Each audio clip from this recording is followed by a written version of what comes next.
요한복음 3장 1절로 16절을 말씀 한번 여러분 보시고, 요한복음 3장 16절 유명한 말씀이죠. 한번 보시고,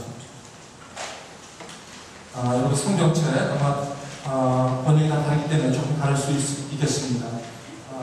제가 스크린에 말씀드립니다만은 이 뜨인 것은 여러분의 성경을 갖고 오셔야 될 것 같아요. 왜냐하면 레퍼런싱을 하기 때문에 제가 여기는 하나의 오늘 공부 말씀이지만 성경책을 찾게 될 거예요. 레퍼런싱 하면서. 그리고 저희 교회는 사실은 제 설교가 이건 그냥 말씀 잠깐 드리려고요. 왜냐하면 일반적인 그 설교 형태도 있지만 약간은 이 성경을 좀 가르치는, 성경을 티칭하는 그 티칭과 설문의 프리칭과 티칭이 함께 있는 그러한 설교임을 뽑아가지고 함께 하나님의 말씀을 상고하셨으면 좋겠습니다. 준비되셨죠? 준비됐습니다. 피곤해. 중간고사 치렀어요? 시험 남았어? 언제 시험? 내일 프리쇼가 오냐? 그렇죠? 괜찮아. 말씀 드려서 아직 안 봐. 아멘? 뭐냐면, 아멘? 시험이 있으면, 그 다음에 시험은 원래 어려운 거예요. 잘 보는 게 시험이 아니라 못 보는 게 시험이에요. 이 시험의 목적은 못 보게 하는 거예요. 그렇죠? 잘 보게 할 것 같으면 시험 낼 거 없잖아요. 자, 오늘 한번 하나님 앞에 나갑시다. 말씀으로. 자, 1절 있습니다. 그런데 바리새인 중에 니고데모라 하는 사람이 있으니 유대인의 지도자다. 그가 밤에 예수께 와서 이르되 랍비여 우리가 하시기를 보고서 얻으시는 선생이다. 하나님 앞에 하시지 않으시면 하시는 얻으려고 할 수 없습니다.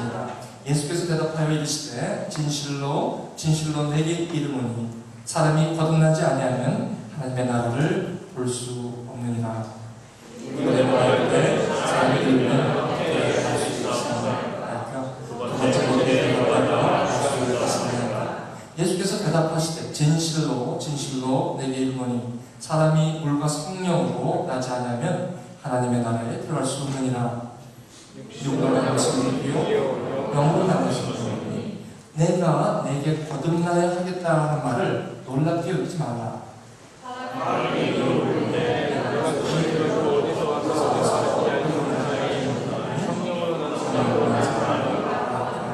니고데모가 대답하여 이르되 어찌 그러한 일이 있을 수 있나이까?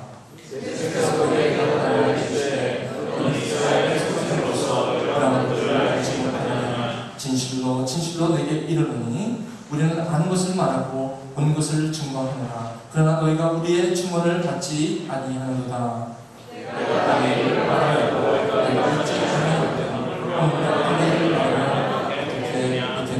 하늘에서 내려온 자 곧 인자 외에는 하늘에 올라간 자가 없느니라.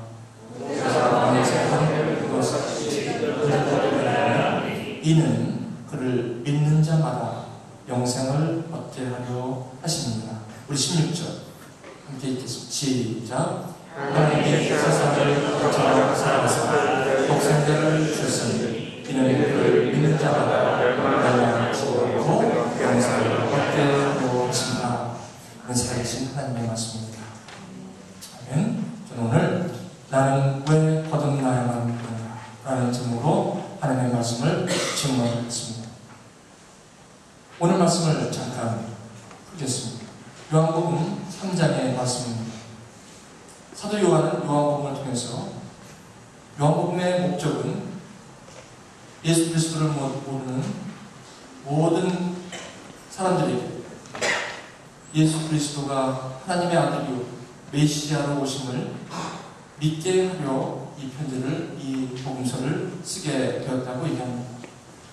여러분, 저번 시간에 제가 설교했듯이 물이 포도주로 되는 가나의 혼인잔치를 말씀을 드렸습니다. 주님께서 공생에 35번이나 기적을 베푸는 것 중에 제일 첫 번째 기적이 바로 가나의 혼인잔치에서 물이 포도주로 변하는 것이었습니다.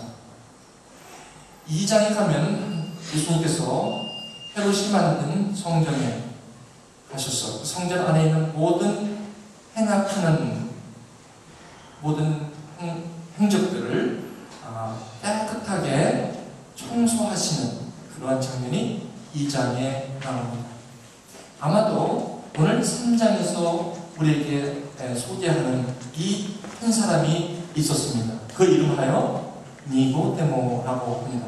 영어로 니코데모스, 한국말로 니고데모, 한국말이 확실하고 좋네요. 니고데모가 있는데, 니고데모는 누구라고 표현되냐면 바리새인 중에 니고데모라고 얘기합니다. 이 사람이 오늘 본문의 주인공입니다. 이 니고데모는 어떤 사람이었냐면 바리새인이었습니다. 이 바리새인은 이스라엘의 전통 중에 특별히 경건한 무리 중에 하나였습니다. 그런데 이 바리새인이 처음에는 이스라엘의 그 외부에 있는 헬라 제국이 이 제우스 신을 섬기려는 압박 가운데 이 여호와 신앙을 지키기 위해서 그 신전에서 싸움이 아주 치열하게 벌어졌습니다. 그 당시에 경건한 사람들 중에 계층이 바로 이 바리새인이었습니다. 근데 이 바리새인은 특별히 경건한 사람이었고 거룩한 사람이었고 율법의 누구보다도 하나님의 말씀에 충실하려고 노력하는 사람 중에 한 사람이었습니다. 그럼에도 불구하고 이 바리새인 계층이 정치를 하게 됨으로 말미암아 corruption이 오게 됩니다. 나중에 여러분 구약과 신약 사이에 약 400년간 암흑기가 있을 때 거기를 들춰보면 헬라 시대, 헬라 제국 시대와 로마 제국 시대로 넘어가는 그런 격전기에 이스라엘의 역사가 그려져 있습니다. 갑자기 말라기 선지자의 글로 끝난 구약 성경이 이제 마태복음으로 열어지면서 갑작스럽게 등장한 계층이 바로 바리새인들, 사두개인들이었습니다. 이런 층을 좀 이해하기 위해서는 그 400년 동안 있었던 그 암흑기를 좀 공부할 필요가 있습니다. 이 바리새인은 경건한 사람이었음에도 불구하고 누구보다도 하나님의 말씀에 더 잘 정통함에도 불구하고 이 바리새인은 예수 그리스도 메시아가 오는 것에 대해서 상당히 자기의 의를 강조하는 그러한 계층이기도 했습니다. 어쨌든 니고데모는 바리새인이라고 여기에 증거하고 있습니다. 또 뭐라고 증거하고 있냐면 유대인의 지도자라고 합니다. 그 당시에 그 로마 제국 시대에 특별히 자치기구로 존재했던 그 이스라엘 사람들의 어떻게 보면은 자치 정치 그 제도가 있었는데 산헤드린, 영어로 산헤드린, 우리 한국말로 하면 산헤드린, 산헤드린이 아니라 산헤드린. 그래서 지금으로 말하면 한 70명의 공회원들이 있었어요. 지금으로 말하면 약 국회의원 정도가 됐겠죠. 그래서 스스로 자치적으로 다스리는 것이 있었고, 또 로마 제국 시대 이스라엘 백성에게 자치적으로 다스릴 수 권리를 주었는데, 그 산헤드린의 70명의 공회원, 다시 말하면 지금의 국회의원이라고 할 수 있을 정도로 저명한 인사가 바로 니고데모였습니다. 어떻게 보면요, 나중에 이 니고데모는요, 요한복음에 두 군데가 더 나옵니다. 나중에 예수님께서 곤욕을 당하시고 신문을 당하실 때, 산헤드린 앞에서 곤욕을 당하실 때 이 니고데모가 그 자리에 분명히 공회원으로 있었음에도 불구하고 그 부당하게 당하는 그런 모욕과 누명에 니고데모는 자신 있게 예수님, 바로 오늘 만났던 그 예수님이 고난을 당함에도 니고데모는 거기에서 증언할 수 없는 그런 안타까움의 니고데모 모습을 볼 수가 있어요. 좀 더 나아가면 요한복음 19장에 예수님께서 이제 고난을 당하시고 십자가에 돌아가셨을 때 향료를 가지고 비싼 향료를 가지고 왔던 사람이 바로 니고데모였습니다. 그러니까 어떻게 보면 니고데모는 부자였어요. 잘 나가는 사람이었어요. 첫째, 하이 클래스에 있었어요. 그죠?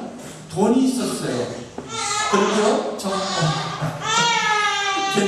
그래서 모든 것이 완벽하게 갖춰져 있는, 요즘으로 말하면 잘 나가는 사람이었어요. 어떤 사람들에게도 다 존경을 받는 사람이었어요. 그런데 하루는 이 니고데모에게 어떤 생각이 들었어요? 지금 이스라엘 지역에 예수라는 분이 메시아로 오셔서 하시는 모든 이런 기적과 이런 사인들이, 표적들이 분명 하나님께로 왔기 때문에 저런 기적을 하실 수 있다라는 생각이 니고데모에게 생각됩니다. 그래서 니고데모는요 갈등이 심했어요. 여기 2절 보시면 그가 밤에 예수께 왔다고 합니다. 여러분, 니고데모가 그렇게 그 시대에 그 저명한 인사요, 또 부유한 사람이요, highly educated, 다시 말하면 굉장히 많이 배운 사람이요, very intelligent 한 사람이에요. 그리고 니고데모라고 한다면 아마 그 이스라엘 백성들에게는 아마 이미 알려진 인물이기도 해요. 그런 사람이 그 당시 예수님께서 오셔서 이 예수님은 어디와 우리와 함께 했냐면 바로 죄인이요, 그다음 low class, 그 이스라엘 그 시대에 아파하고 힘들어하고 가난하고 찌들어 있고 병든 자들, 그리고 과부들, 그런 아픔이 있는 그 밑바닥에 있는 그런 분들과 예수님을 함께 하셨단 말이에요. 그런데 이 저명한 지도자가 예수님을 찾아가려고 하니까 얼마나 신경이 쓰이겠어요. 그렇죠? 잘못됐다가 이게 걸리면 누명이라도 쓰게 되면 자기의 지금 위치가 박탈될지도 모르는 그러한 위험에 처할 수도 있었다는 것이죠. 그렇죠? 그런데 니고데모가 고민하고 있었어요. 이걸 만나야 돼? 만나지 말아야 돼? 예수님에 대한 얘기를 들으니까 분명히 하나님께로 오신 분 같은데, 메시아 같은데 내가 이분을 만나야 돼? 말아야 돼? 얼마나 고민이 많았겠습니까? 그렇죠? 그 2절에 이렇게 나옵니다. 그가 밤에, 왜 밤을 택합니까? 남들이 보이지 않는 것이죠. 그렇죠? 자기의 그런 모든 신분이 밝혀지지 않은 상태에서 예수님을 찾아보고 정말 이 예수님이 메시아인가, 그리고 자기가 갖고 있던 그런 안타까움과 답답함이 있었어요. 그렇습니다. 니고데모 같은 그런 모든 일이 잘 풀려가고 모든 게 다 successful한 사람들이 있어요. 모든 것이 다 achieved 되고요. 내가 하고 있는 모든 것들이 다 만족스럽게 잘 가고 있는데 이 니고데모는 왠지 모르게 그의 마음속에는 답답함이 몰려오고 있습니다. 여러분 안 해요? 저도 그럴 때가 많이 있어요. 하나님을 모르는 것도 아니에요. 모든 게 다 잘 나가는데도 왜 내 마음은 이렇게 답답한지 모르겠어요. 성공 갖고 이게 해결이 안 되는 부분이 있다는 것을 니고데모는 바로 알게 됩니다. 그러니 안 갈 수도 없고 갈 수도 없고 오죽 답답하고 오죽 그 갈급한 심령이 있었으면 이제 밤을 택해서 예수님께 와서 묻습니다. 라비야, 선생님이요, 마스터, 티처, 우리가 당신은 하나님께로부터 오신 선생인 줄 아나이다. 하나님이 함께 하시지 않으면 당신이 이러한 기적들을, 표적들을 할 수가 없는데 당신이 메시아입니까? 라고 묻게 됩니다.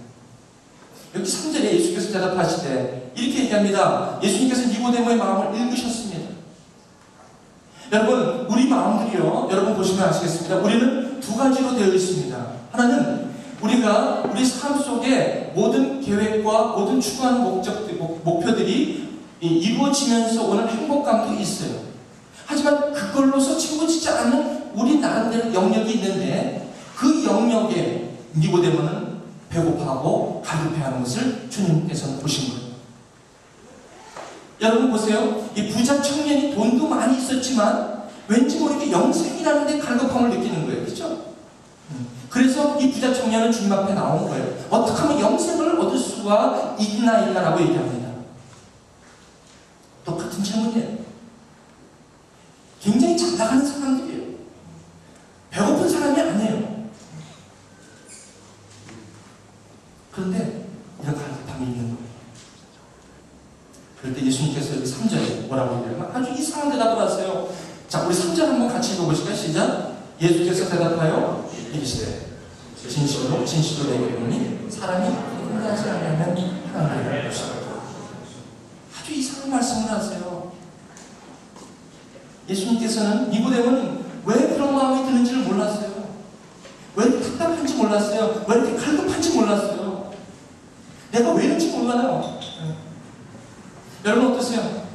모든 게 다 상황이 잘 돼가고 있고 잘못된 게 없는데도 불구하고 마음이 답답할 때가 여러분 있지 않으세요? 예수님께서 그 원인을 이렇게 대답해요. 예수께서 대답하여 이르시되 진실로 내게 이르노니 사람이 거듭나지 않아